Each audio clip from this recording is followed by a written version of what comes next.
we got to get right into this. I have been just shocked. No, let me rephrase that. I've been sort of overjoyed by the Kamala Harris media tour for her book 107 days or 107 days, which is so funny because like right off the bat the title is an excuse. Like there is no taking responsibility from this woman at all. It is unbelievable. It's the same thing happened with Hillary Clinton when Hillary lost. It's like Hillary warned us. She warned us about all the things that would happen. What is this? What I do not understand this kind of fixation that devotees of like loser politicians have to like treating these things not as elections to be won, but as like kind of like moral moments where like one wise fortune teller comes out to the public square and warns everybody about what the future holds, it's just kind of ignored. It's like, no, your job is to win elections. People didn't like you and they liked him. That is the problem. Not that you warned us and nobody listened. First of all, like you don't have any predictive capabilities, right? Like you have been shown time and time again to be wrong about society, to be wrong about politics. Every decision that you made about what would resonate and what would help you win in your campaign was wrong, historically wrong. All it really is ass covering from a massively corrupt campaign. $1 billion campaign. Exactly. And they all spent a lot of money doing a lot of ads. So like a lot of messages did get out. It's even like David Shore saying she did run some online ads about affordability or whatever. And those were high performing. It's like, yeah, we know that. All she talked about was affordability. I love these fake lines. She sent Bill Clinton to Michigan to tell Muslims that about the West Bank and how that like belongs to Israel. Like she had a fake Beyonce concert. Literally, her going to Texas was insane. The Rogan, oh man. So she has this new book out where she's doing this thing, and like we mentioned in the cold open of, you predicted all this stuff. Do you want to say all this stuff? Do you want to say I told you so? Now Rachel Maddow, and look, I started this recording from the beginning of the interview. We're gonna get the first 5-ish minutes of this. Maddow asked that question in a kind of interesting way that is actually a little bit shady, which I respect, because it's like, if you predicted this, like, why aren't you if you have such predictive capabilities, why aren't you in the White House? And Kamala's response here, this is fascinating. How have you been? I am well, all things considered. Yeah. I am well. How have you been taking care of yourself since the election? I have an incredible family. I've been spending more time with them than I had for quite some time, cooking, and writing, and reflecting, and talking to a lot of people, making a lot of calls. Working hard on this book. That's already. She's like, this is so pathetic. Because she's going to say, like, I've been writing and spending time with the family and cooking. And then she's like, oh, I've been very busy. Okay. Doesn't sound like it. I don't know. She also has said it in another interview where she said, how did you react after losing? And she says, I stopped reading the news for 3 months. It's right. Like, you were still the vice fucking president. What the fuck are you talking about? Crazy. Yeah, anyway, go ahead. And writing. And reflecting, and talking to a lot of people, making a lot of calls, receiving a lot of calls. So I've been busy. That was me in 2015 when I was unemployed. Like, and I'm like, oh yeah, I got a lot of interviews, send a lot of emails. Let me talk to you about this capitulation thing. Yep. This really landed with me. I feel like we're all in the middle of it, but you articulating it in the way that you do, you've become the patron saint of I told you so, in terms of people understanding the sort of warnings and predictions that you made about what Trump would be like. Just that there is, you see how infantilized Democrats have been. Because again, this is the exact same thing about Hillary. Babies. Yeah, and it's like, you have been warning us. What? Because she said, like, and ultimately that's where she goes. This is after about 6 minutes we get to Project 2025. But Sorry, that's not really why we're watching this clip. I predicted all of that. I warned of it. What I didn't predict was the capitulation. The billionaires lining up to grovel, the big media companies, universities, so many major law firms, I will note, including your husband's. Yeah, and he spoke out about it. He's been very vocal in criticizing it. He said they've all been bending to blackmail and outrageous demands. Yeah. Why did you not predict the capitulation? And what do you make of the effort to try to put some steel in the spine of those institutions? So, as you know, I am a lifelong public servant. And, but I've worked closely with the private sector over many years. And I always... For instance, my brother is legal counsel at Uber or some similar position. Yeah. Believed that if... What do you make of the effort to... And, but I've worked closely with the private sector over many years. And I always believed that if push came to shove, those titans of industry would be guardrails for our democracy, for the importance of sustaining democratic institutions. And one by one by one, they have been silent.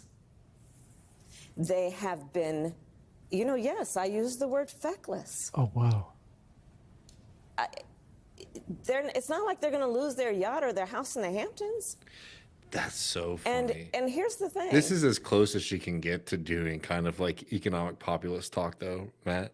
Like, pay attention to what it is that she's doing in that clip. She's saying, oh, you know, they got too much money. They're too comfortable, right? So you get a little bit of that kind of like, you know, they're different from the rest of us. But the expectation here is that they act like heroes, that these are the quote unquote safeguards of American democracy, not the everyday people, right? Because fuck those people. Those people are the problem. Those are the ones getting us in trouble. But the bosses, which I consider myself a boss of politics, right? That's like how somebody like, you know, Kamala thinks of themselves. We're in the elite. We're above the rest of the American people. We know better, but we thought that the private sector knew better too, right? I mean, just unable to actually tap into any kind of economic populist rhetoric.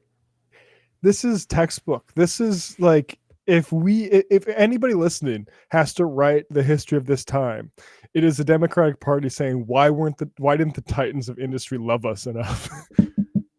It's not like they're going to lose their yacht or their house in the Hamptons. This is sorry, Matt. I mean, yeah, you know, just it's not like, about that. This is literally, you know, just operating under the assumption that she is being genuine here, right? This is, as Slavoj Žižek would say, like pure ideology, right? This is like somebody being completely unable, not really even knowing what it is that they are doing, but saying, I am completely committed to the system of capitalism, to the inherent good of capitalists. I see my role as a politician to push capitalists to do the right thing, right? That is the Democratic Party's kind of MO. Right, is that the government should not be involved in the economy directly. What the government should do is encourage, through rhetoric and through incentives, the private sector to do what is right. And this is somebody seeing, again, we're taking her as genuine, which might be a little hard to do, but you know, let's take it at face value. This is somebody seeing the destruction that is being brought on this country and just being completely unable to kind of wrap their head around it. It's pretty impressive. Bill Clinton, I think it was 1998 State of the Union, when talking about all of the welfare reforms they did, and people worried like, hey, that might fuck up my life that you're cutting off this assistance. And Bill Clinton, what did Bill Clinton say? I've been talking to CEOs and they can't wait to employ you. They're so ready to pick up the slack. Oh, and then what happened? Oh, the slack didn't get picked up. Oh, no. Whoopsie daisy. Back to this masterclass of history from Kamala Harris. And no, I mean, literally, the slack doesn't get picked up, and you have like a world historic reorganization of politics in America, where the working class starts to leave, you know, starting with rural working class voters. You know, anyway, just truly, truly amazing, these people. They have been, you know, yes, I use the word feckless. Woo! I'm afraid to say it. It's not like they're going to lose their yacht or their house in the Hamptons. Look that up. Actually, I don't know what that means. And here's the thing. Democracy sustains capitalism. Capitalism thrives in a democracy. And right now we are dealing with, as I called him at my speech on the ellipse, a tyrant. We used to compare the strength of our democracy to communist dictators. That's what we're dealing with right now in Donald Trump. And these titans of industry are not Commie speaking Trump, up. Mr. Trump. David, we're dealing with communist Trump, and all the titans of industry are going along with him? We have to build dual power, and we're going to be building it bigly. Just so fucking incredible. We will do everything we can to crush the Mensheviks. The revisionist Democrats. Sorry. And perhaps it is because his threats and the way he has used the weight of the federal government to take out vengeance on his critics. So this is like a libertarian argument. This is the government is too too dangerous. This is why these people are so unpopular, because they believe in nothing, and when they're kind of caught trying to explain a worldview or make an argument for something, they just have to put on other people's clothes, right? There's a reason like you hated posers in middle school and high school. It's like you got to live and be authentic to who you fucking are, man. And like say what you actually believe. Don't just tap dance around different ideologies, whatever feels convenient or like a gotcha. People see right through it. Something that they fear, and I get that. I understand why they do. I'm sorry. The capitalist class that is collaborating with Donald Trump here is not doing so because they're fucking scared. They're doing so because this is the second time they've got to break into this bank, and now they know what to do. They know where the vault is. They know everything about it now. Or beyond being scared, I think a lot of them are also making a political calculation that like, hey, first of all, this is like the realm for the next, 4 years. The Democrats ain't going to do shit to kind of stop this. And hell, this just might be the new reality in American politics and in American society. So I want to be on the winning team. It's purely self-interested. If you learned anything about this system that you support so much, Kamala, that is the engine of the decision-making of people in positions of power in that class, is their personal self-interest. Democracy is an impediment. That's why they destroy it in their organizations. There's a reason that capitalists don't run their companies as a democracy, because they are actual tyrants, right? They are people who want to control every aspect of their employees' lives, and they want to make sure that all of the tribute, all of the money, everything that is being produced in there, all the profit is flowing towards them. They're not interested in democracy. They find democracy to be a massive impediment. Yeah, the Silicon Valley CEOs. They love it. Why didn't you save democracy, Mark Zuckerberg? Yeah. Seen the demonstration of it. Perhaps it is because they want to please him and nominate. So what's going to happen here is she's going to go through a bunch of reasons that aren't. This is the imperatives of the capitalist structure. For a Nobel Prize. Perhaps it's because they want a merger approved, or they want to avoid an investigation. But at some point, they've got to stand up. And do what? For the sake of the people who rely on all of these institutions to have integrity and to, at some point, be the guardrails against a tyrant who is using the federal government to execute his whim and fancy because of a fragile ego. They can relate to that. Yeah, so I mean, we probably don't want to go. I mean, I do want to highlight one person though. This is a woman named Kathy Wild, and this is Kathy Wild's interesting because she runs something called the Partnership for New York. Now, Kathy Wild is, I don't know if she's the top earning president of an NGO, but she's up there. She makes millions of dollars. And because her NGO is about the business community, it's an NGO for business. And so I would recently, for instance, she was quoted. Basically, Politico has her on speed dial, and so when Kathy Hochul recently endorsed Zohran Mamdani, Politico got Kathy Wild on to say she's tried to reassure the business community, which was shocked after the primary. Said Kathy Wild, the president of the business-backed Partnership for New York.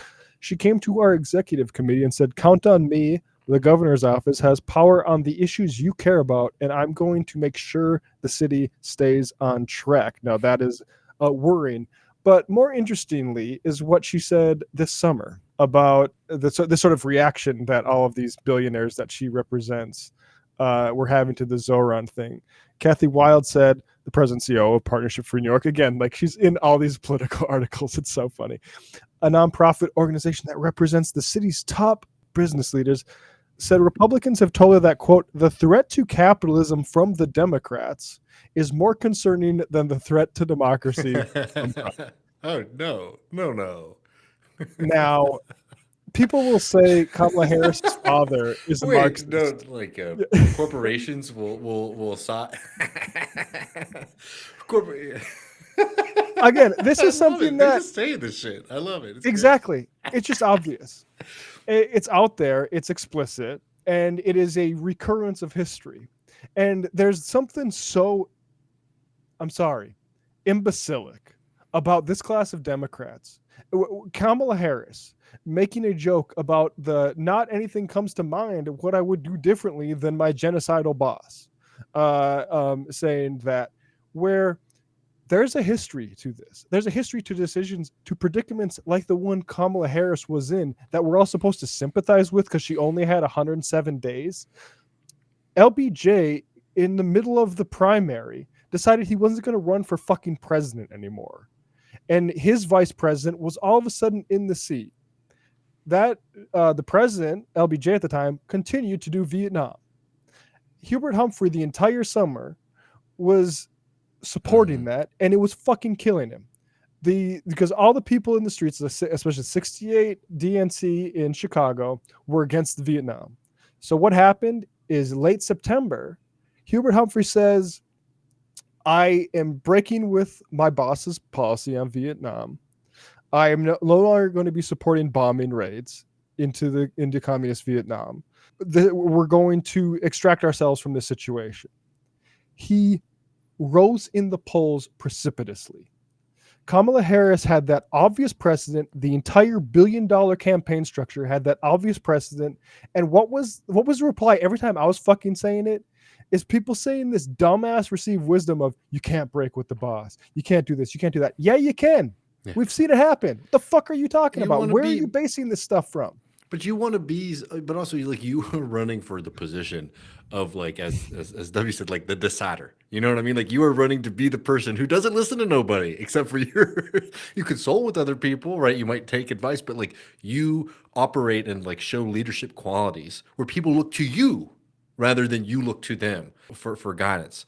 Unbelievable. And like, if you're such a master predictor, hey, yeah, maybe predict whether or not it's good, you know, to completely humiliate young Democrats who are saying, please give us a reason that we can go back to our community and say, Kamala Harris will be different than Joe Biden, right? Please just give us a reason, give us a meeting, give us a crumb, give us something.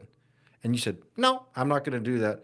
Huh. Pretty interesting. I mean, that would have been a good prediction to be able to make about how much that would fuck you at the end of the day.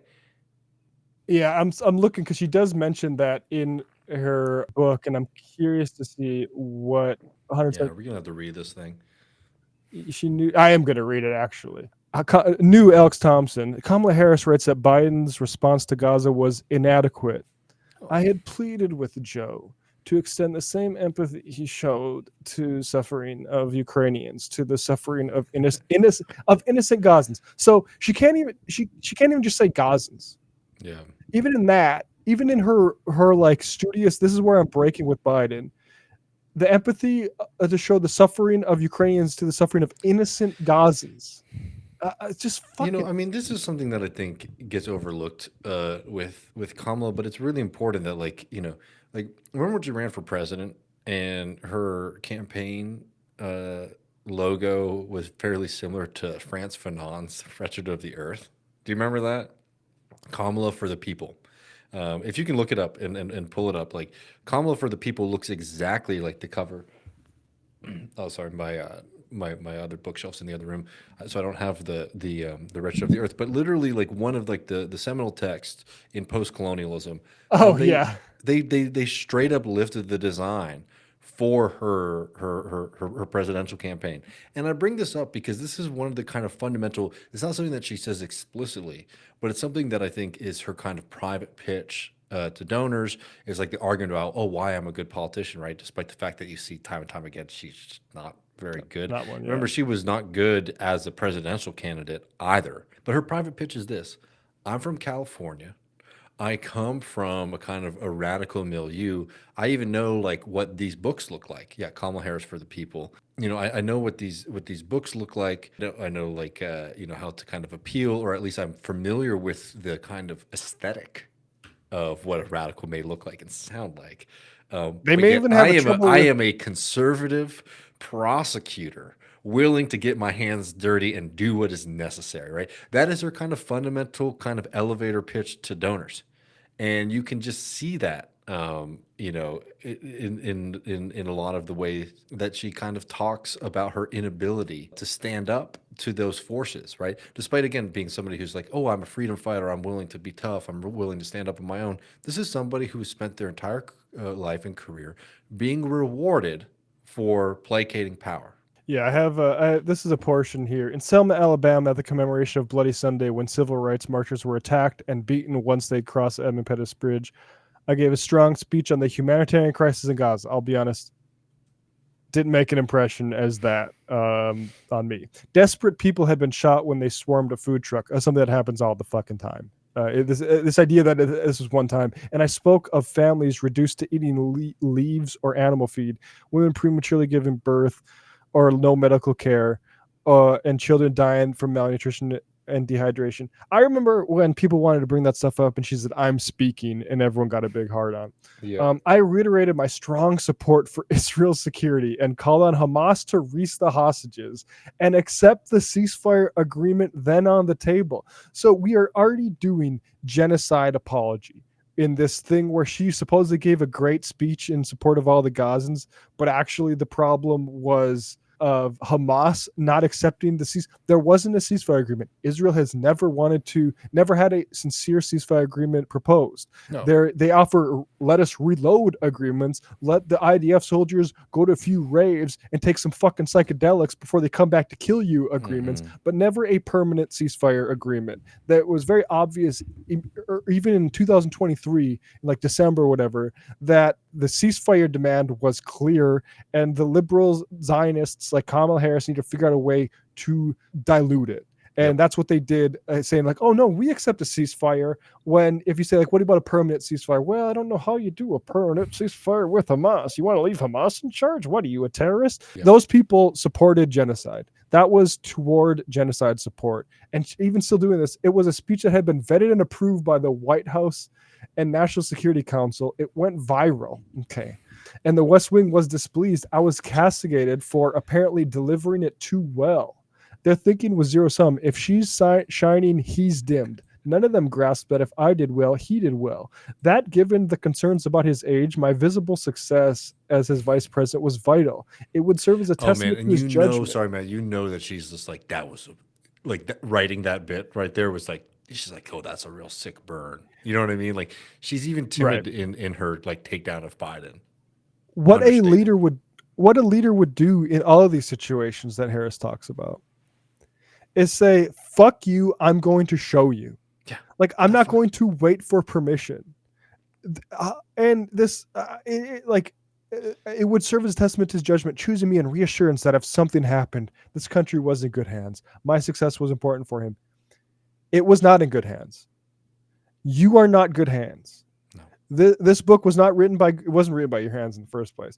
But it's not promoted by good hands. Nothing that Kamala Harris said, well, maybe cooking. Kamala Harris seems like she's a good cook. She actually does. No, I'll give her credit there. But in terms of this politics shit, Like, good God. And she's there's another thing from the Maddow thing, which I'm less interested in because the premise is that Pete Buttigieg is like a political asset. But she's asked about, like, because apparently she thinks like the Walls pick is part of her problem now. And there's this sort of like liberal sort of retconning that, like, oh, if we just pick Pete Buttigieg. And so apparently in this book, she says, I didn't pick Buttigieg because basically he's gay, but also I'm black, and we can't be doing two of those. You guys are slob, homophobe, racists. Exactly. I mean, it's just like at the end of the day, it's like I'm upset that the capitalists aren't doing what I expect them to do because they're good. The people, I expect them to let me down because people are bad. Let me just share this really quick. This is the Harris for the people, and the wretched of the earth. Frantz Fanon connection there, pointed out by a friend of the program and guest Alex Press. But I remember when that came out, and just like, oh my Lord. Yeah. Because remember, this is somebody who tried to run as if they were of the movement and the kind of political radicalism around like policing and racial injustice in this country. She thought that she was going to be able to be a kind of avatar for that, despite spending her entire life fighting against justice for everyday people. It's got to be the end of Kamala Harris. Like, this isn't going well. No, she's going to run again. You think so? Oh, you think this is a one and done? So be careful, man. Somebody found a clip of you in 22 saying Trump's done and was posting that. Oh, really? Oh, that's funny. You gotta fucking shoot. You know what I mean? Yeah. I'll shoot here. Like, I think Harris is done too. I don't think Harris has a serious effort in her in 2028. I mean, the people have never been there for her, and I don't think the donors will be there either. Her going on saying all this shit about titans of industry. What are they gonna be like? She's not shamed into supporting her. Yeah, like exactly. I mean, the death kiss is. I mean, the whiny tour. Who cares? I mean, she'll always have the K-Hive or whatever, and Kamala Harris will have her on 10 years from now to be like, "Did you warn us about the fascist takeover of America?" She, yes, I did. That's why I campaigned so hard. Who are you again? I'm sure she'll run again. I'm sure she will. I don't think it will be success, especially if it's an open kind of primary, like a big time open primary where they don't have somebody anointed. She is a kind of partisan Democrat that if they do say, hey, this is who Obama is selected as our candidate, she'll probably back down for it. But there's no doubt about it that like a big part about this is her wanting to get back into the limelight. But Matt, to your thesis and your argument here, the kiss of death with Kamala is like, she's like 107 days, not long enough. She became more and more unpopular the more people got to know her. Yep. Right. And that, as a politician, that's dead. Like politicians, like for people who, like, you name recognition, right? It's a big thing. It's like, oh, well, this politician doesn't have name recognition yet. Right. And like, then they'll be able to overcome the 20-point gap in this or that election, right? You see that in primaries. You hear that in primaries all the time. This is the opposite problem, and I don't know how you get out of it because like this is somebody who's not charismatic, somebody who lies through their teeth and spends all of their media spots being like, I don't understand why the CEO of Uber isn't standing up for democracy. Right. I mean, and this is a party that she is not she's exemplary, but she's not out of the norm. Look at the leadership of the Democrats: Chuck Schumer, Hakeem Jeffries, just insanely not good at this because it's very clear that they were selected for different reasons than they are persuasive at politics. They are comforting to the rich people that control our society. And they're willing to massage things and figure out a way where they can continue to be the people who author it. And the thing is, rich people fucking know. They know that it's not just about like, whether I keep my house in the Hamptons. It's whether I keep my stranglehold on the people that fucking toil so I can make more money with the money that I have and just sit on my ass with it. Like that's this. It's a structural, again, this is science. There's no way out of this. This is why we're repeating the same shit over and over again. It's not some fourth turning Steve Bannon dumb shit. like mythological like circle of time stuff. This is capitalism. This is the exact same reason the Nazis couldn't call themselves national capitalists. It's because capitalism doesn't work. Good riddance to Kamala, but I mean, she'll do the book tour. She's got to make some money. She's going to pay back some of the folks, and she'll disappear for a little while. The more that people learn about Gavin Griscom. See, does that shtick do anything for you, Matt? The fake Gavin. Trump tweets? I really don't like the fake Trump tweets. They love it, though, Matt. They love it. People really, really enjoy it. Finally, so that's the thing, too, is, again, like, Democrats just, like, they're so annoying because they never, like, they don't have any beliefs at this point. Actually, that's not even true. You know, like, the vast majority, you know, liberals catch a lot of strays on this program and a lot of left-wing programs, you know, and rightfully so. We've been in kind of political conflict with a lot of their leaders for a while. But as that poll showed, that DSA poll from earlier, I mean, the vast majority of people who call themselves Democrats or liberals, yeah, they don't have like a Che Guevara t-shirt or anything like that, but they're like, yeah, I like healthcare. I like this. A lot of times they say, I believe these are the things, but I think that these things are politically impossible. And that is because that is like what Rachel Maddow does, right? That is like what the Democrat media system does. And that's what Democratic politicians do is like, hey, you know, all the things that you like, we actually can't get them, right? But like the fundamental kind of core beliefs of the vast majority of the American Democrats are like very much in line with democratic socialist politics, right? I mean, this is, you know, that's a fundamental reality. The same thing we talk about like with Republican voters. We're going to have to figure out a way. A lot of these people, they want to see somebody fight. And the reason that these people can't like fight convincingly or effectively, Kamala, even Gavin Newsom, is because they don't believe in anything other than just changing who the person who is taking orders from the CEOs is. And our kind of task is going to be convincing a lot of those folks who get really stoked on Gavin Newsom stupid shit that our side is actually the one that can deliver. Yeah, you know, I'm looking here. This is from Ynet News, which purports to be Israel's #1 news website. Ooh. This is a shocking fact that I'm not surprised by, but I'm shocked that it's in Kamala Harris's book. She writes that post-election surveys found Biden voters in 2020 who declined to back her, cited ending Israel's violence in Gaza as their leading reason above the economy, immigration, or abortion. I mean, and so Biden there's voters, all this 2020 Biden voters? People who voted Biden in 2020 and didn't vote Harris. That was their numero uno reason. Doesn't and surprise yet we have me one bit. All Does these not people, surprise me one bit. All these people, Adam Gentleson, former Fetterman staffers, Trey, whatever that kid's name is, who are like, why is the party so unpopular? We got to do a crazy sort of goose chase to figure out what the reason is. It's because the Democratic Party supported a Holocaust in Gaza. Yeah. That's why. Yeah. And they're telling you that. And you stopped asking. They stopped responding to people when they were doing phone banking who said, can you stop the violence in Gaza? They stopped outreach to those people. They know this. They know that's unpopular. They wanted to do it anyway. You want to know what they believe in? They believe in Israel gets to do a Holocaust. And now we're asking like, oh, why don't people like us anymore?